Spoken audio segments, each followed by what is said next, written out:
Mateus capítulo 24, versículo de número 11 ao versículo de número 14.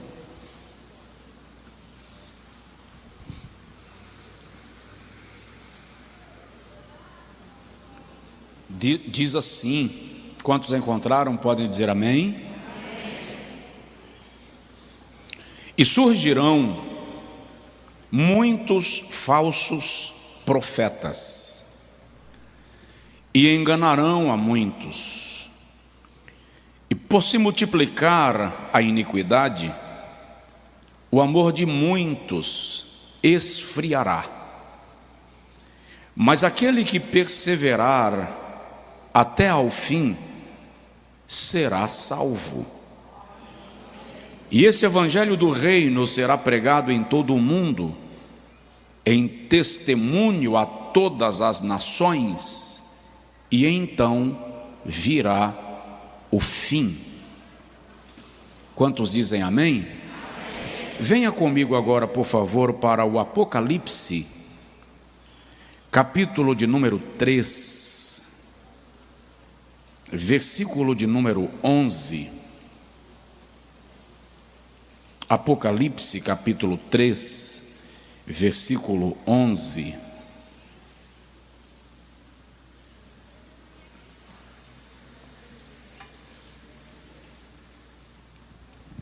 Diz assim: eis que venho sem demora, guarda o que tens, para que ninguém tome a tua coroa. Amém.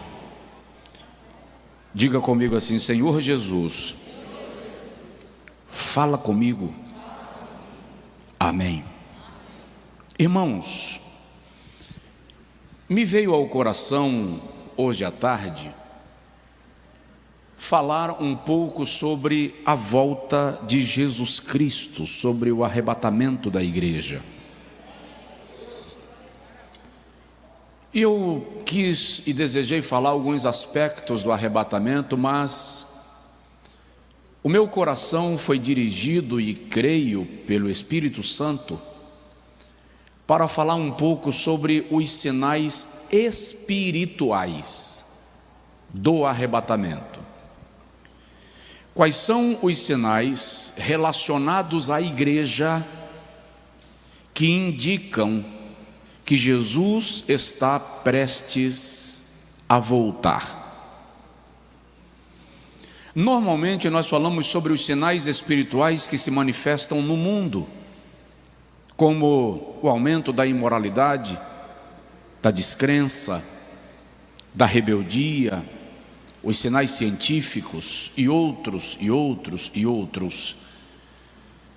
Mas hoje eu quero falar sobre sinais que estão relacionados à igreja, porque a igreja é a noiva do Cordeiro, e o Cordeiro não a deixará alheia aos acontecimentos que envolvem a chegada do dia para o casamento, para o encontro com o amado. Vale lembrar aos irmãos que só existem dois povos na terra com quem Deus trata direta, distinta e especialmente. Vou repetir: só existem dois povos na terra com quem Deus trata direta, distinta e especialmente: Israel e a igreja. Com Israel, o Senhor trata de maneira direta e específica por causa da sua aliança com Abraão. E ele disse a Abraão que a sua aliança com o patriarca era uma aliança perpétua.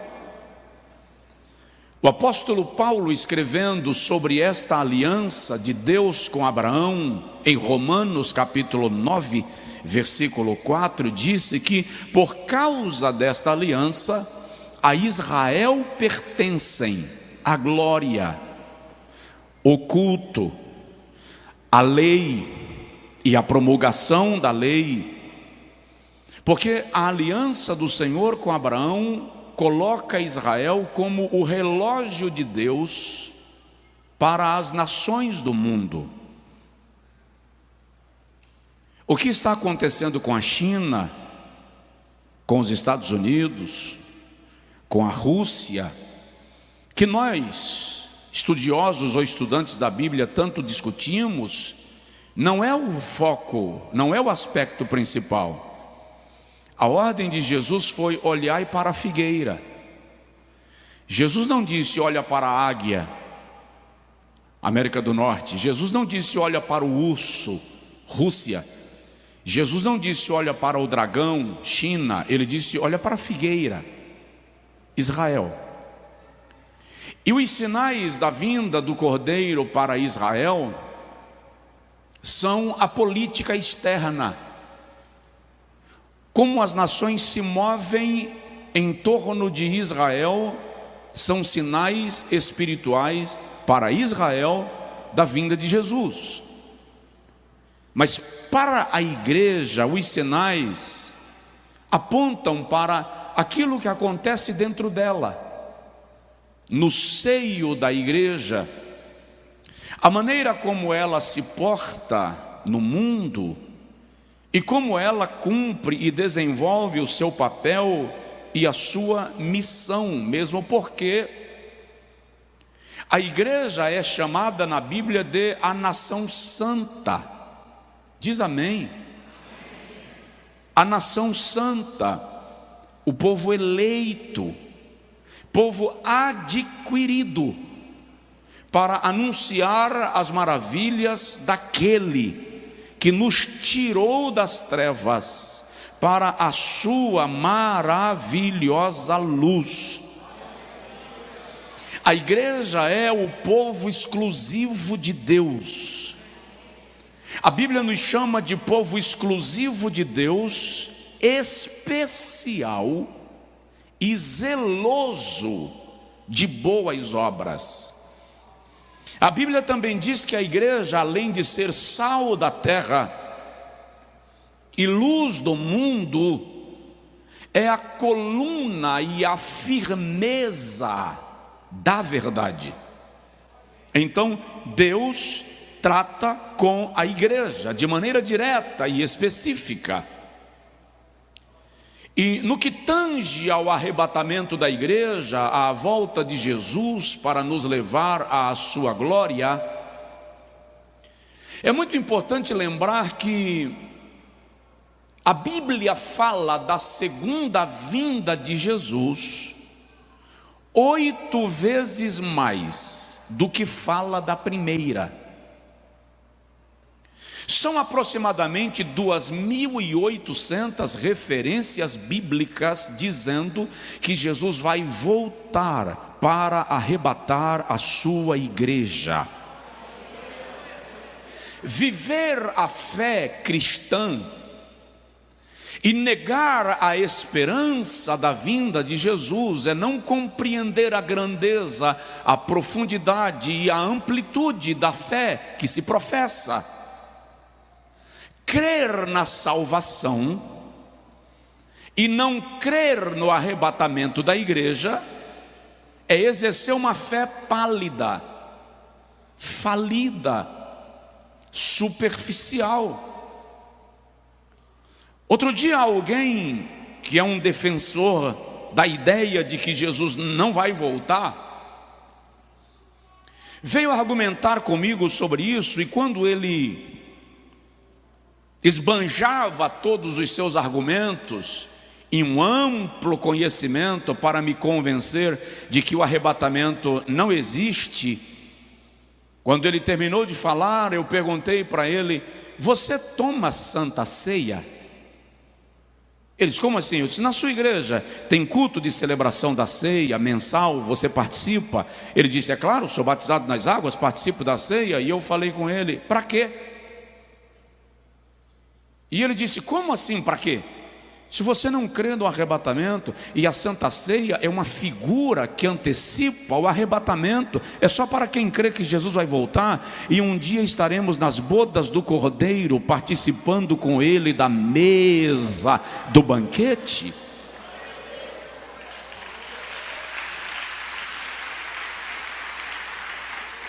Agora observe que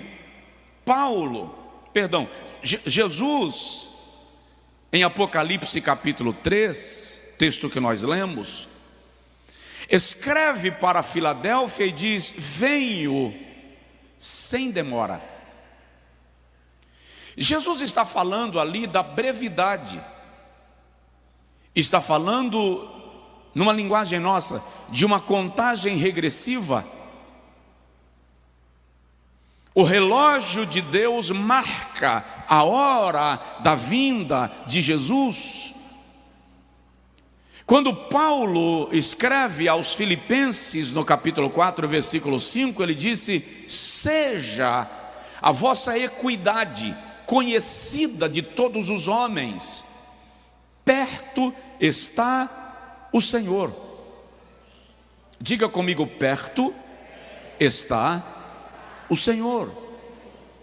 Em Apocalipse capítulo de número 1, versículo de número 13, quando João está dando abertura à revelação do Apocalipse, ele diz assim: porque o tempo está próximo. Não resta muito tempo. Na verdade, o sentimento que eu tenho é que nós já estamos na linha de limite para o aparecimento da glória do nosso Deus e do nosso Senhor e Salvador Jesus Cristo.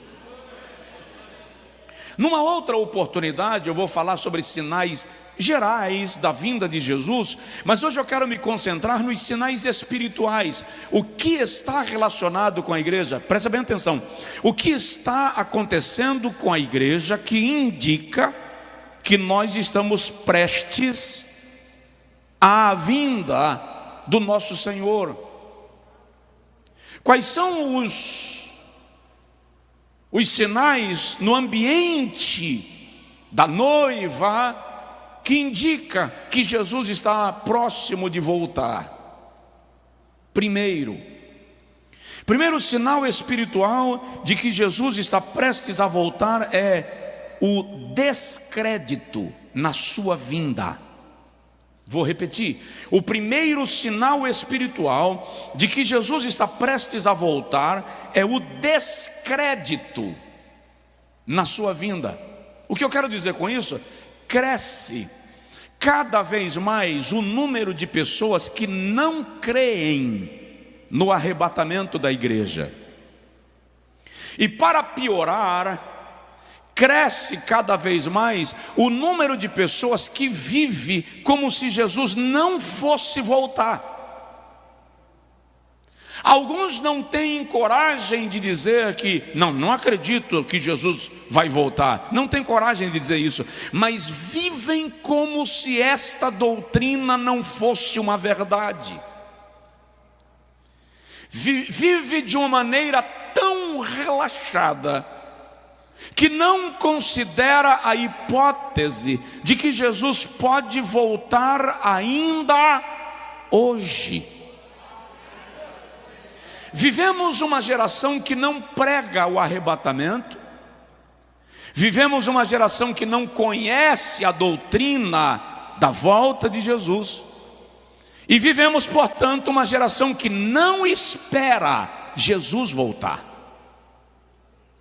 Nós vivemos uma geração que não espera Jesus voltar. Somos como a noiva que está pouco preocupada com a data do seu casamento. Tanto faz, tanto fez.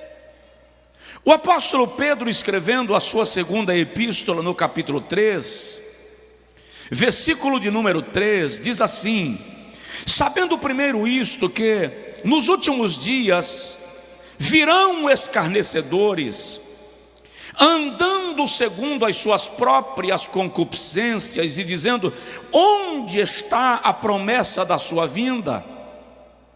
Porque desde os mais antigos todas as coisas permanecem como sempre foram, desde a criação do mundo. Pedro está falando de um grupo de pessoas que vive segundo as suas concupiscências, ou vive segundo os seus desejos. Tipo, eu não tenho que me preocupar com nada, porque afinal de contas esse papo de céu e inferno é conversa fiada. Gente que vive com aquele sentimento do tipo: não tenho que me preocupar com pureza, santidade, jejum, consagração, oração, porque esse negócio de arrebatamento não é verdade, porque desde Paulo e Pedro já se falava disso. Eles também criam que estava próximo e até hoje não aconteceu nada. Então por que agora vai ser diferente? Desacredita e vive como se não fosse um fato. E quando nós olhamos as Sagradas Escrituras de maneira cuidadosa e temente, e observamos os sinais que apontam para a vinda do Senhor Jesus, você vai perceber que praticamente 100% dos sinais que Jesus apontou já se cumpriram ou estão em andamento, o que indica clara e firmemente que pode acontecer a qualquer hora a vinda do Rei. Estes que Pedro chama de concupiscentes, que não creem na vinda de Jesus, o apóstolo Judas, na sua epístola, no versículo 18, chama de homens sensuais. E sensualidade aqui não aponta apenas para o aspecto sexual, moral, como nós conhecemos. Sensualidade aqui aponta para libertinagem, vida livre, satisfação dos próprios desejos, a despeito de qualquer coisa e circunstância. Paulo, escrevendo a Timóteo a sua segunda epístola, capítulo 3, versículo 1, disse assim: sabe, porém, isto, que nos últimos dias virão tempos trabalhosos. Em algumas versões está escrito tempos penosos. Paulo está falando da dificuldade de viver na terra no tempo que aponta para a brevidade da vinda de Jesus. Só quem é crente de verdade, e agora eu não estou falando para aqueles que fazem da igreja um clube ou do templo um shopping. Eu estou falando para aqueles que de fato se converteram a Cristo e pretendem morar no céu. Quem de fato se converteu a Cristo e pretende morar no céu sabe que está ficando cada vez mais estreito, cada vez mais apertado. O ambiente está cada vez menos convidativo para a permanência da igreja na terra. O cerco está se fechando. Nós estamos sendo colocados, induzidos ao canto da parede, sendo pressionados, compungidos de todas as formas e de todos os lados. E isto é um sinal de preparação da vinda do Senhor Jesus Cristo. Esteja pronto, esteja pronta, prepare-se. Jesus pode voltar ainda hoje.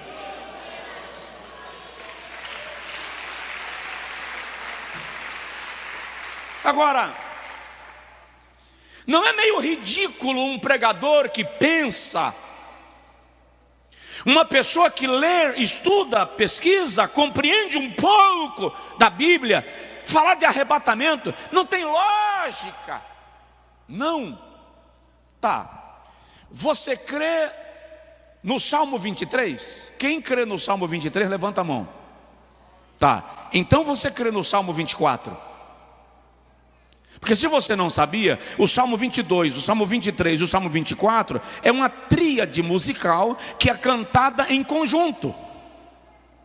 O Salmo 22 é o Salmo da cruz, o Salmo 23 é o Salmo do cajado e o Salmo 24 é o Salmo da coroa. No Salmo 22, Jesus aparece sendo crucificado e sofrendo dores no Calvário. No Salmo 23, ele já aparece pastoreando o rebanho que ele conquistou pela sua morte na cruz. No Salmo 24, ele já é o rei assentado sobre o trono e reinando sobre todos os povos. E se o irmão lê o Salmo 24 nos versículos 8, 9, 10 e 11, o irmão vai perceber que existem duas profecias, uma no versículo 8 e 9 e outra no versículo 10 e 11. A profecia do versículo 8 e 9 já se cumpriu. Eu vou lhe explicar. E a profecia do versículo 10 e 11 ainda vai se cumprir. No versículo 8 e 9, nos versículos 8 e 9, o salmista diz assim: levantai, ó portas, as vossas cabeças, levantai-vos, ó entradas eternas, para que entre o Rei da Glória. Aqui um coral angelical está cantando e dizendo: levantem os portais, abram os portais, porque vai entrar o Rei da Glória. Quem é este Rei da Glória? A resposta: o Senhor poderoso na batalha. Ele é o Rei da Glória. Essa profecia se cumpriu. Esta profecia se cumpriu quando Jesus morreu na cruz, foi assunto aos céus, e ele chega para receber poder, governo, comando e domínio. Por isso que quando ele ressuscita, ele diz: é-me dado todo o poder no céu e na terra. Quando ele encontra com o apóstolo João lá na ilha de Patmos, em Apocalipse capítulo 1, ele diz: eu sou aquele que fui morto, mas estou vivo pelos séculos dos séculos, e tenho nas mãos as chaves da morte e do inferno. Em Apocalipse capítulo de número 5, os anjos cantam e dizem: digno é o Cordeiro de receber a honra e a força e o domínio e o poder, porque fostes morto e com o teu sangue compraste para Deus homens de todos os povos, tribos e línguas. Então o versículo 8 e 9 já se cumpriram. Mas os versículos 10 e 11 ainda vão se cumprir. E se você abriu a Bíblia e leu, você já pensou aí: mas são iguais? Não são. No 8 e 9 já citei. Olha o 9 e 10, o 10 e 11. Levantai, ó portas, as vossas cabeças, levantai-vos, ó entradas eternas, para que entre o Rei da Glória. A pergunta: quem é este Rei da Glória? No versículo 9, a resposta é: o Senhor poderoso na batalha. No versículo 11, a resposta é: o Senhor dos exércitos. Ele é o Rei da Glória. Quem são os exércitos do Salmo 24? A igreja, os soldados do Senhor, que militaram a boa peleja da fé. Então, se você crê que o Senhor é meu pastor e nada faltará, creia também que esse pastor vai voltar para buscar o seu rebanho para a sua glória. Aleluia! Ademais disto, o próprio Jesus disse que iria voltar. Melhora meu retorno só um pouquinho, irmão Sérgio.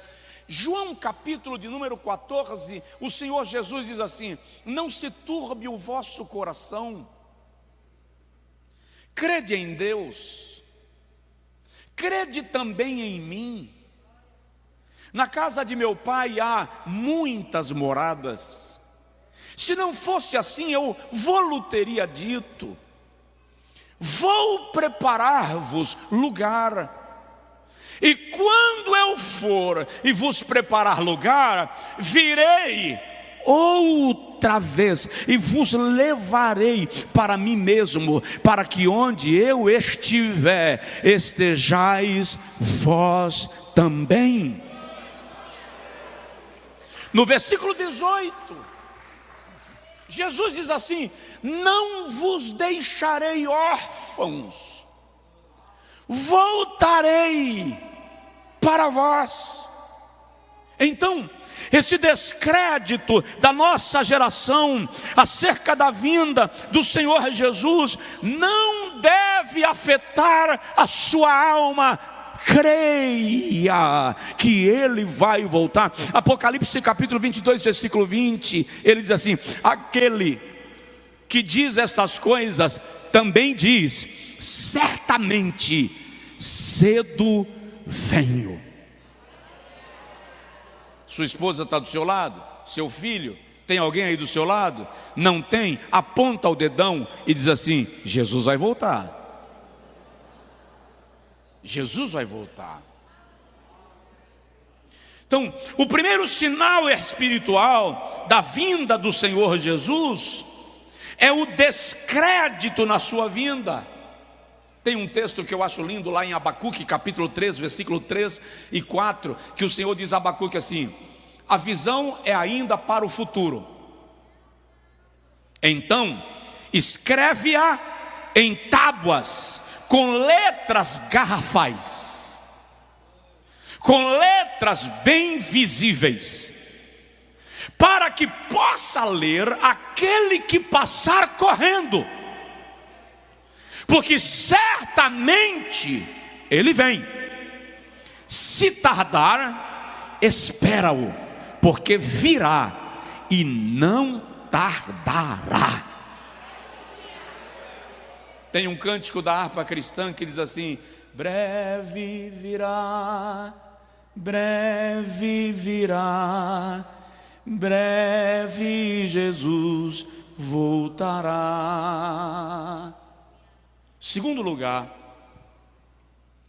o segundo sinal espiritual da vinda de Jesus, segundo sinal que está relacionado à igreja, é multiplicação da iniquidade.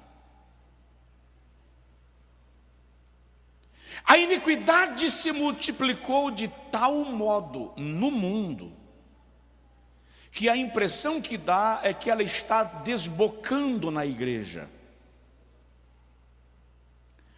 Nós não nos incomodamos mais com as coisas. O que é iniquidade? Iniquidade é quando o pecado se transforma em cultura. Iniquidade é quando o pecado se transforma em hábito. A iniquidade se dá quando o pecado se torna normal e começa a fazer parte do nosso dia a dia. Exemplo, Isaías 5, 18 a 20, o Senhor diz assim: ai daqueles que chamam o santo de profano e o profano de santo, aqueles que dizem que as trevas são luz e que a luz é trevas. Ou seja, relativismo. Estamos num mundo de uma relatividade de valores, ou um relativismo de valores, que cada um é dono da sua própria doutrina, do seu próprio valor, da sua própria crença. E há um fenômeno sociológico e filosófico ao redor do mundo, que é a chamada emancipação, que a tua verdade é verdade para você, e a minha verdade é verdade para mim, e você não pode dizer que a minha verdade não é verdade, e eu não posso dizer que a tua verdade não é verdade, porque cada um é guiado pela sua própria doutrina, pelo seu próprio conjunto de valores. Acontece que esse princípio não vale para a igreja. Por quê? Porque a igreja não é guiada pela minha verdade, nem pela tua verdade. A igreja é guiada pela verdade de Deus, pela verdade da palavra, por aquilo que está escrito.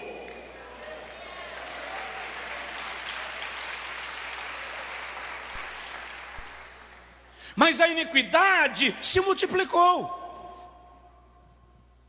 O mundo inteiro jaz no maligno. E a igreja Parece-me que ela perdeu o conceito de proximidade de Deus, de relação com Deus, de agradar a Deus.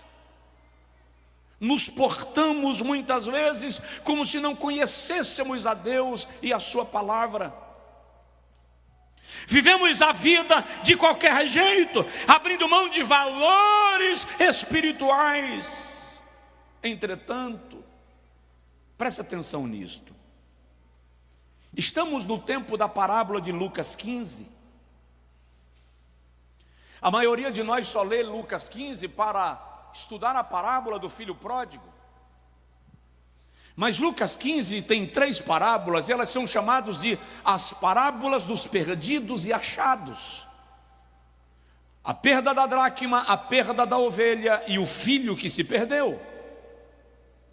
E na parábola da dracma perdida, Jesus diz de uma mulher que perdeu uma dracma dentre as 10 que ela tinha. E quando ela percebe que a dracma se perdera, diz o texto, ela chama, ela acende as lamparinas da casa e resolve varrer a casa. Para que varrer a casa? Porque a melhor maneira de encontrar um objeto pequeno que se perdeu no meio dos móveis é fazendo uma faxina, porque você vai ter que remover todos os móveis do lugar. E eu lembro que quando eu era menino, eu gostava muito de fazer faxina na nossa casa. Quando a minha mãe viajava para o campo, para as congregações com meu pai, normalmente quando ela voltasse, eu tinha mudado os móveis todos de lugar, eu tinha trocado o forro da cama, do travesseiro. Eu gostava demais de limpar, fazer faxina e rearrumar as coisas na casa. É esse o retrato de Lucas 15. Jesus está dizendo que aquela mulher resolve varrer a casa. Ela acende as lamparinas e varre a casa. Este é o tempo que o Espírito de Deus está começando a acender as lamparinas na igreja. E Ele vai varrer a casa. Eu vou repetir, Ele vai varrer a casa. Ei, a figueira vai sacudir, a figueira vai balançar. Aquele que está manchado por uma questão de exposição à poeira, ele vai limpar e vai colocar no lugar daqueles que foram purificados. Mas aqueles que são sujos por natureza, porque não querem a limpeza, porque não querem santidade, porque não querem mudança, a vassoura vai colocar para fora do ambiente da noiva, porque o Espírito Santo tem ciúme da igreja, tem zelo pela igreja. Ele vai varrer a casa. A iniquidade está se multiplicando. O Salmo de número 40 trata desse assunto. Isaías capítulo 59, versículo 2 diz que as nossas iniquidades fazem separação entre nós e o nosso Deus. E Jesus diz: e por se multiplicar a iniquidade, como sinal da sua vinda. Irmãos, a igreja precisa voltar a clamar por santidade.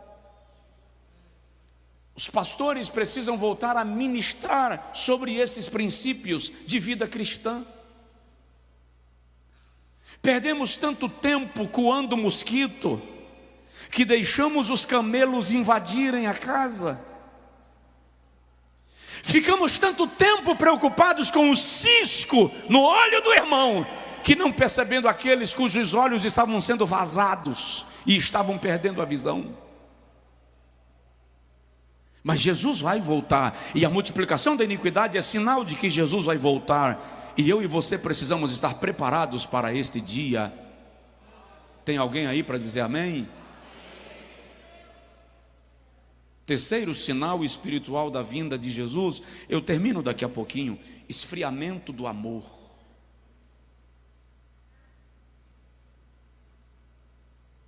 E é incrível que quando Jesus diz em Mateus capítulo 24, versículo 12, o amor esfriará. Diga comigo, o amor esfriará. Só mais uma vez, o amor esfriará. Por incrível que pareça, Jesus não está falando do mundo, Jesus está falando dos seus. Amor aqui não é meramente sentimento. Amor aqui é aquiescência, fervor, comprometimento na prática da vida cristã, o que inclui o amor ao próximo, inclui o amor para com o irmão. Incrivelmente, o amor se esfriou. A gente não percebe mais quando um irmão assíduo, frequente e fervoroso abandona a igreja. A gente já não chora quando um irmão muito usado por Jesus desvia. Não dói mais quando um guerreiro do exército de Deus é sangrado na batalha. É tipo assim, a fila anda, vai um, vem outro. Se alguém peca, se alguém desliza, se alguém tropeça, se alguém vai ao mundo, conviveu com a gente, cantava com a gente, fazia parte do nosso louvor, mas a gente passa pela pessoa na rua e vira o rosto de lado. Afinal de contas, ela já não é mais do nosso convívio. Esse é um sinal claro de que o amor se esfriou. Os nossos cultos se tornaram meramente reuniões sociais. Nossos louvores viraram apenas apresentação, show musical. Nossas pregações se tornaram apenas palestras para motivar o irmão a ter sucesso na vida. O amor se esfriou. Igreja se tornou um grupo de pessoas que se relacionam por afinidade, por identificação. Templo, o lugar que a gente se encontra para nós nos revermos uma vez por semana. Nós somos o povo que abre mão da Santa Ceia para assistir o jogo do nosso time preferido. Nós somos a igreja de uma geração que consegue fazer uma temporada de uma série de televisão e assistir 10, 15 episódios num dia, mas não consegue ler um capítulo da Bíblia numa sentada. Nós somos a igreja que consegue ficar nas redes sociais altas madrugadas, mas se orar de madrugada dá sono.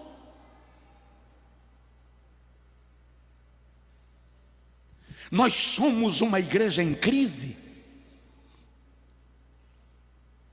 E a prova de que nós somos uma igreja em crise é que é mais fácil falar mal do outro do que falar de Jesus. A prova de que nós somos uma igreja em crise é que é mais fácil ficar diante da TV do que de joelhos. Alguém me perguntou esses dias sobre a saudade que a igreja sentiu do templo, dos cultos, no período da pandemia. E eu disse àquela pessoa: eu não sei se a igreja sentiu saudade dos cultos coletivos ou se nós só sentimos saudades da liberdade de ir e vir. E a jornalista disse: interessante, Eu não tinha pensado nessa perspectiva, porque é incrível que as praias lotaram, os shoppings lotaram, as lojas no Black Friday estouraram todas as regras de limitações, de afastamento, de regulamentações, mas as igrejas não encheram. Eu vou para o trabalho, eu entro no metrô, eu entro no trem, eu tomo o ônibus lotado, o indivíduo vai, passa o fim de semana na praia lotada, ocupa o hotel lotado, vai almoçar num restaurante lotado, mas não pode ir para a igreja porque eu estou com medo da pandemia.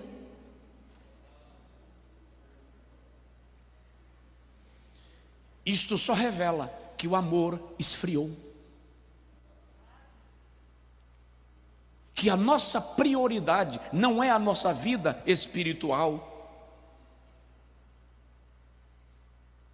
E Jesus diz que isso é um sinal da sua vinda. Tem alguém aí? Fala sério, eu estou pegando pesado demais? Está muito duro o discurso? Não, né? O amor se esfriou. Isso é um sinal claro de que Jesus está voltando.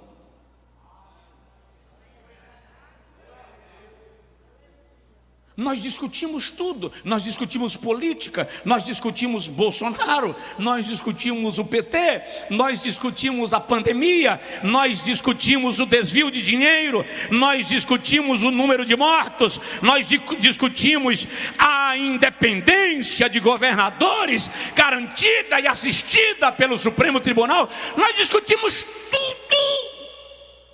Mas não analisamos que Jesus pode chegar a qualquer hora e nós precisamos estar prontos para sermos levados à sua glória. Eu vou repetir: Jesus vem, Jesus vem, Jesus vem, Jesus vem.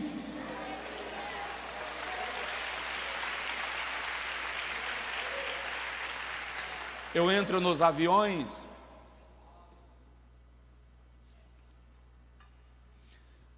e só quem viajou de avião esses dias sabe como está o cenário. Não senta no colo porque não pode. Está lotado. Mas os templos nós estamos com as cadeiras afastadas. E eu já ensaiei algumas vezes trazer as cadeiras de volta. Mas meu coração diz, não é tempo ainda. E quer saber de uma coisa? Enquanto a gente não sentir sede, a torneira vai continuar fechada.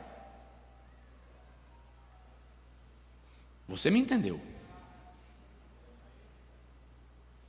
Enquanto nós não sentirmos sede, nós não teremos acesso à fonte.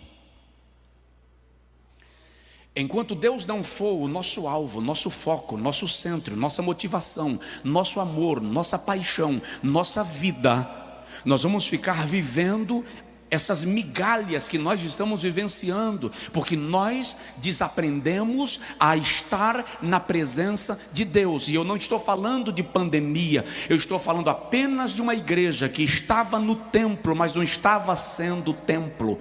Eu estou falando de uma igreja que sabia cantar muito, mas até que ponto ela estava louvando, só Deus sabe. Eu estou falando de uma igreja que tem uma infinidade de pregadores e não tem mais profetas. Eu estou falando de uma igreja que tem liberdade para usar a Bíblia, mas não prega a palavra.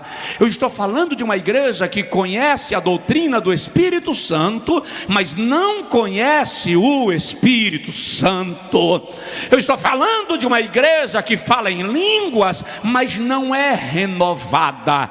Eu estou falando de uma igreja que crê em avivamento, mas não vive o avivamento. Eu estou falando de uma igreja que crê no céu, mas prefere a terra. Esta é a hora de a noiva do Cordeiro voltar ao primeiro amor.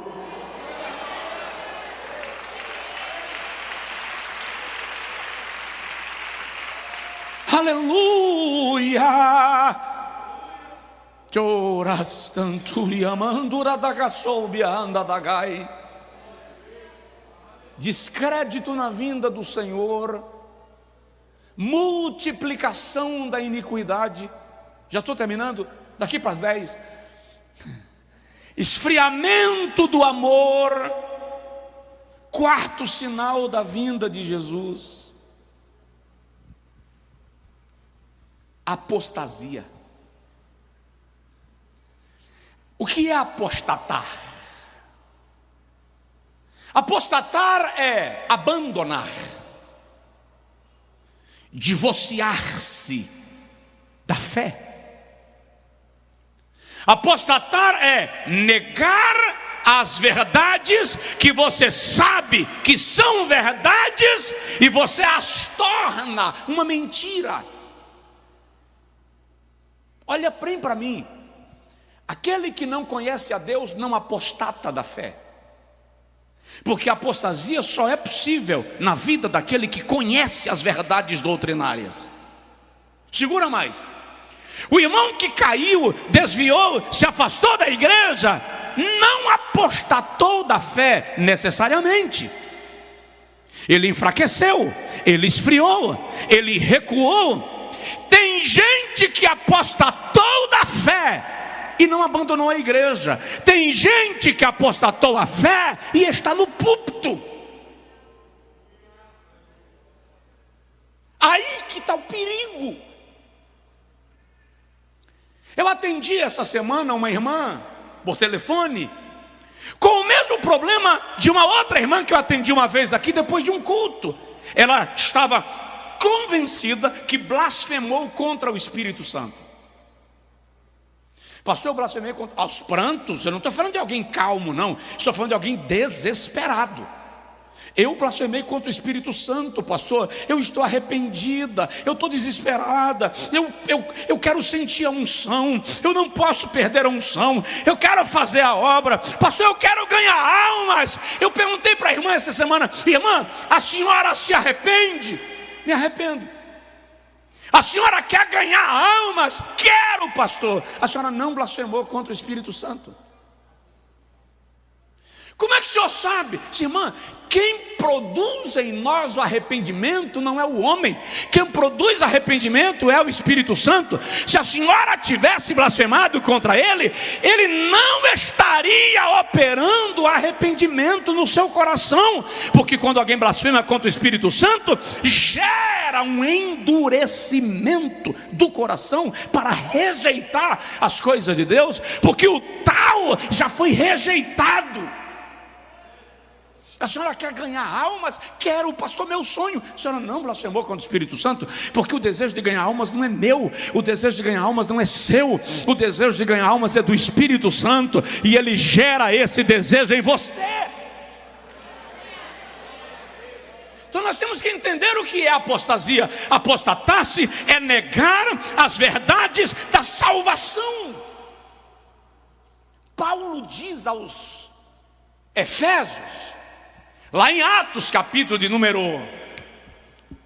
20, versículo 28 a 31, Paulo diz assim: depois da minha partida, entrarão no meio de vós lobos cruéis, que não pouparão o rebanho. E dentre vós mesmos se levantarão homens orgulhosos, presunçosos, querendo fazer discípulos, não para Cristo, mas para si. Paulo está falando de líderes cujo altar não é o lugar de apresentar Jesus, é o lugar de apresentar-se a si mesmo. Paulo está falando de lobos que não têm piedade do rebanho, que atacam o rebanho. Na segunda carta a Timóteo, capítulo 4, versículo 3, ele diz: virão tempos em que muitos darão ouvidos a espíritos de demônios e não suportarão ouvir a sã doutrina. Paulo está falando de quê? De uma geração que não suporta ouvir a Bíblia, porque Paulo chama de comichão nos ouvidos, da coceira, da agonia. Não tenho paciência para essa pregação. Por quê? Porque eu quero que a igreja seja um spa com piscina de águas termais, colchão d'água, massagem de pedras quentes, eu não sei o nome. Eu quero que a igreja seja o meu lugar de lazer. Recebe, se serve. Igreja não é clube, igreja não é resort, igreja não é parque, igreja não é spa. Igreja é a noiva do Cordeiro, a reunião de salvos que pretende morar na glória.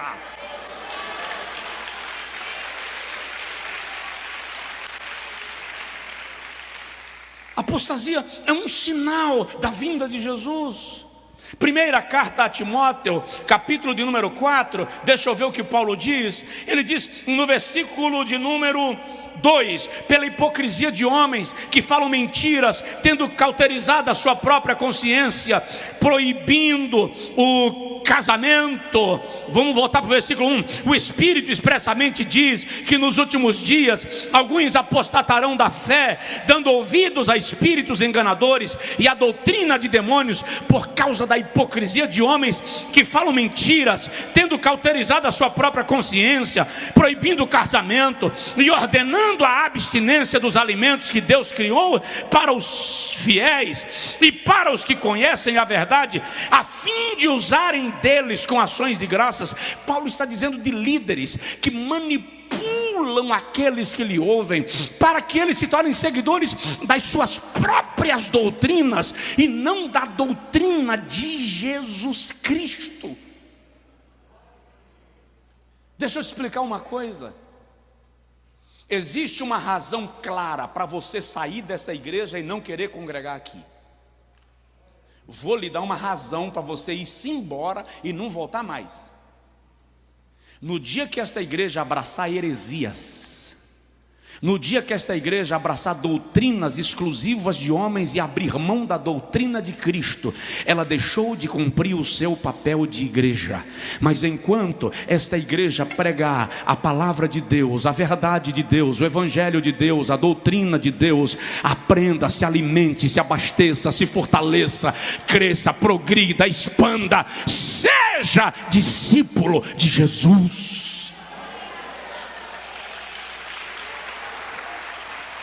Mas é fato. Vivemos uma geração que abandonou a fé. Uma geração para quem a Bíblia é apenas um livro de contos. Já estou por concluir, e isso é um sinal da vinda de Jesus. O último sinal espiritual da vinda de Jesus que eu quero falar nesta noite: derramamento do Espírito Santo. Descrédito na vinda do Senhor, aumento da iniquidade, esfriamento do amor, apostasia. Mas há um sinal poderoso da vinda de Jesus: um derramamento extraordinário, incomum, sobrenatural e poderoso do Espírito Santo sobre a igreja. Eu não creio que Jesus vai voltar num tempo de frieza espiritual. Mas pastor, é contraditório, você falou há pouco de esfriamento do amor, mas eu estou falando de derramamento do Espírito para aqueles que permanecem ao pé da cruz, para o remanescente fiel. Eu estou falando de avivamento para aqueles que não perderam sua referência. Eu estou falando de avivamento para aqueles que entendem o que significa ser noiva do Cordeiro. Eu estou falando de avivamento para aqueles que estão aliançados com Jesus. Haverá um grande derramamento do Espírito Santo na iminência da volta de Jesus Cristo. Uma chuva torrencial de Deus será derramada sobre a igreja. Lá em Mateus capítulo 25, Jesus narra A parábola das 10 virgens, e ele diz que o reino dos céus é semelhante a 10 virgens que, tomando as suas lâmpadas, saíram ao encontro do noivo. E Jesus diz que 5 delas eram loucas e 5 delas eram prudentes. Aí Jesus diz: as loucas, tomando as suas lamparinas, não levaram azeite consigo, mas as virgens prudentes o levaram. Preste atenção, a Bíblia diz assim: e tardando o noivo, tosquenejaram todas. Não foram apenas as virgens loucas quem tosquenejaram, as virgens prudentes também dormiram. Então presta atenção, não é apenas a igreja apóstata, não são apenas aqueles que são frios da fé que estão adormecidos. Os mais fervorosos, os mais apaixonados também adormeceram. Mas aí o texto diz assim: mas à meia-noite ouviu-se um brado, à meia-noite ouviu-se um grito, à meia-noite ouviu-se um clamor, e despertaram todas. Este clamor, sem sombra de dúvida, é o despertamento espiritual que Deus vai enviar para a sua igreja na iminência do arrebatamento.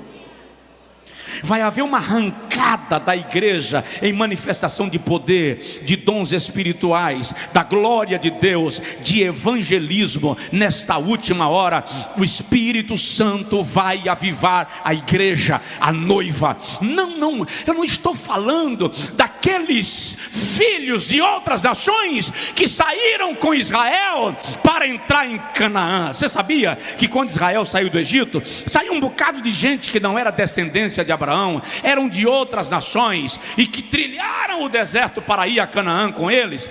Aquele povo se transformou em tribulação, porque eles influenciaram a nação, desviaram os hebreus da lei de Deus. Então presta atenção, na Assembleia do Senhor, no meio da igreja, da congregação, tem gente que quer ir para Canaã, mas não quer o DNA de Abraão, não quer ter a descendência, não quer ser filho de Deus, está aqui pela empolgação da viagem. Esses não serão renovados, não serão avivados, mas aqueles que foram marcados com a promessa, marcados com o sangue do Cordeiro, haverá um derramamento poderoso do Espírito Santo, e este avivamento vai alcançar a sua vida, e você vai ser usado por Deus de maneira extraordinária neste tempo.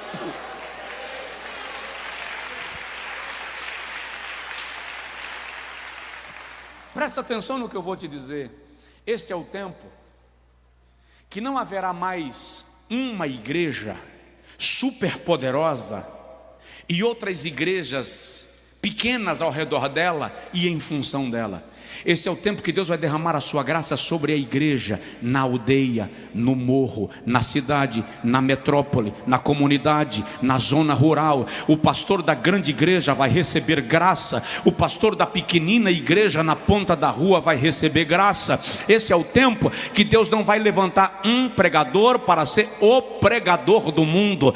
Deus está levantando pregadores de todos os lugares, de todas as culturas, de todas as línguas, e a cada um Ele está dando graça na proporção que cada um vai ser usado por Ele, porque esse não é o tempo de um homem, esse não é o tempo de uma denominação, esse não é o tempo de um ministério, esse é o tempo do Espírito Santo avivando a igreja para o arrebatamento. Fala aí com a pessoa mais próxima, você vai ser usada por Deus.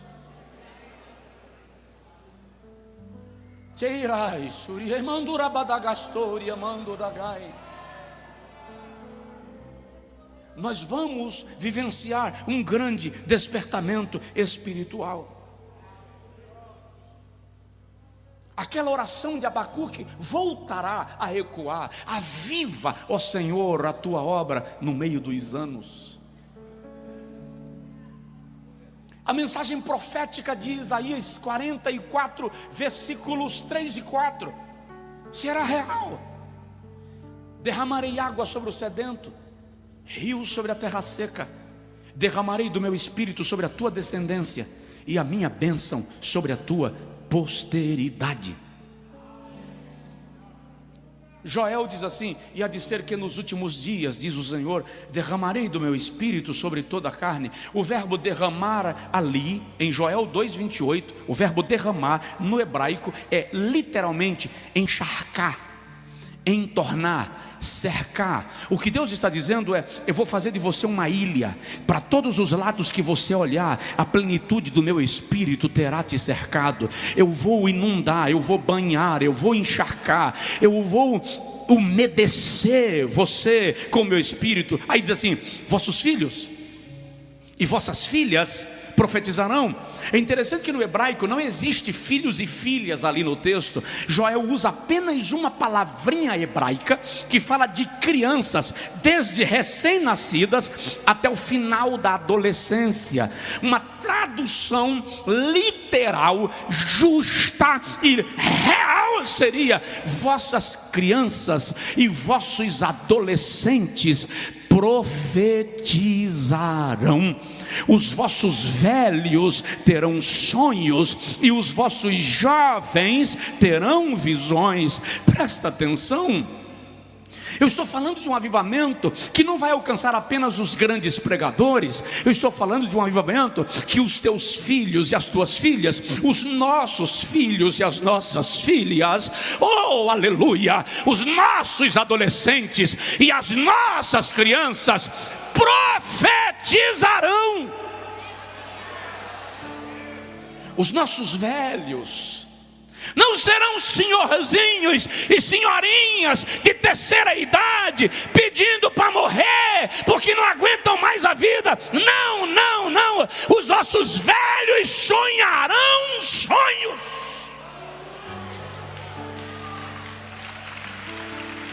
E os vossos jovens terão visões. Fica de pé, por favor, quem puder. Vem aí um derramar do Espírito Santo sobre a igreja.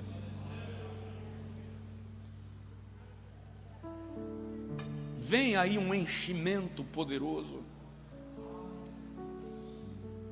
Oh, aleluia! A igreja vai mudar. A noiva do Cordeiro vai mudar. Os chamados para a salvação serão atraídos a Deus de maneira extraordinária. Você vai estar no teu trabalho. Teu colega vai chegar para você e vai dizer assim: o que eu faço para eu me converter? Sem você dizer nada. Você vai estar no ponto do ônibus e alguém vai olhar para você e vai dizer assim: você é crente, né? Sim, sou crente. Você poderia fazer uma oração por mim? Sabe seu pai que você está orando há 200 anos para ele se converter, mas ele diz assim: na religião que eu nasci eu hei de morrer. Em algum momento você vai acordar e ele vai levantar e vai dizer assim: minha filha, meu filho, eu gostaria de ir na sua igreja com você hoje à noite. Os chamados à salvação serão atraídos à salvação. O Espírito Santo vai fazer um movimento extraordinário. Tem gente que simplesmente vai chegar no meio do culto, vai entrar no meio do culto, para o carro, entra andando, e você não vai entender, mas ele vai vir direto para o púlpito. E quando chegar aqui, o pregador vai ficar sem saber o que está acontecendo, e a pessoa vai dizer assim: não, eu quero que você ore por mim, que eu quero a partir de agora passar para a lei de crente, eu quero a partir de agora me converter, eu quero a partir de agora servir ao Senhor Jesus. O que eu estou te dizendo é que o Espírito Santo não está parado. Ele está regando e preparando o terreno. Olha bem para mim. Ah, pastor, é a preparação do governo do anticristo. Nós estamos vivendo plenamente a preparação para o governo do anticristo. Mas você realmente acha que o diabo está preparando o mundo para o governo do anticristo e o Espírito Santo não está fazendo nada? Não pense assim.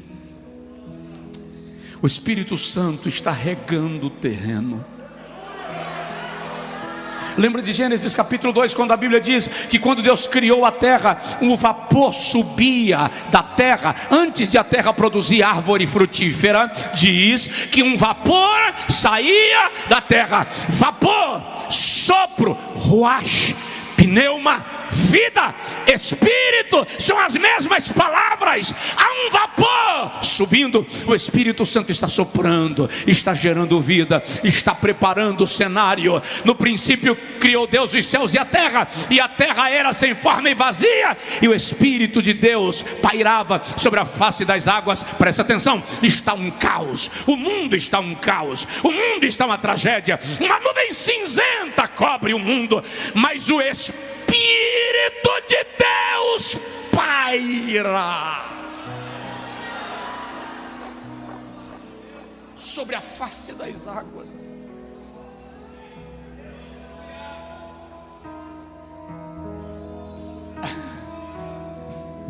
Apenas esteja pronto, apenas esteja aberto e diz para Ele: Espírito Santo, sopra em mim. Diga para Ele: Espírito Santo, inunda a minha vida. Diga para o Espírito Santo: Santo Espírito, pode me usar no lugar que o Senhor quiser me usar, da forma que o Senhor quiser me usar. Apenas se entregue, porque vai haver um grande derramar de Deus sobre a vida daqueles que estão esperando por Jesus. Olha, você vai ser tomado de uma ousadia que nem você conhecia. Alguém está doente e você vai ser tomado de uma ousadia, vai chegar lá e vai colocar a mão, vai orar e Jesus vai curar. Uma ousadia, uma intrepidez espiritual incomum está vindo sobre a igreja do arrebatamento. Sabe, você vai chegar em determinado lugar tranquilo, sem fazer nada, e quando você encostar em alguém, esse alguém vai cair possesso de demônios. Você vai tomar um susto, vai dizer: o que está acontecendo? E o Espírito Santo vai dizer assim: corre não, eu fiz acontecer aqui, porque você é a pessoa que eu quero usar para libertar esse. Há um mover de Deus para a igreja. Quem está em casa através do culto online recebe essa palavra também. Há um mover de Deus sobre a igreja. Há um mover de Deus sobre a igreja. Espírito Santo, cobre esta igreja com uma abóboda da atmosfera espiritual. Cobre esta igreja com uma atmosfera espiritual. Aqueles que estão em casa ao redor do mundo agora, faz eles saltarem na sala, caírem de joelhos no quarto, chorar na guarita, chorar no volante do caminhão. Há uma glória de Deus sendo liberada sobre a vida da igreja. Senhor Jesus, eu te peço nesta noite, aplica esta palavra no coração da igreja. Espírito de Deus, ó amável Espírito de Deus, ó doce Espírito Santo, meigo Espírito Santo, amigo mais íntimo que podemos ter, Espírito da graça, Espírito da promessa, Espírito de Deus, sopra no coração deste homem, sopra no coração desta mulher, Espírito da divindade.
Ó Deus que habita em nós, sopra no teu povo dons espirituais, sopra renovo, sopra esperança, usa o teu povo por tua benignidade, Senhor. Agora, Espírito Santo, eu te peço, derrama um renovo espiritual neste lugar. Esse teu servo que nunca mais falou em línguas, renova ele agora. Aquela moça que nunca mais foi renovada com línguas estranhas, renova agora. Aquela pessoa que está dizendo assim: eu não acredito nesse negócio de língua estranha, enche a si mesmo, Senhor, porque a igreja crê, a igreja crê, a igreja crê, a igreja crê. Então sopra, sopra, sopra e move em casa, aqui, em nome de Jesus, em nome de Jesus.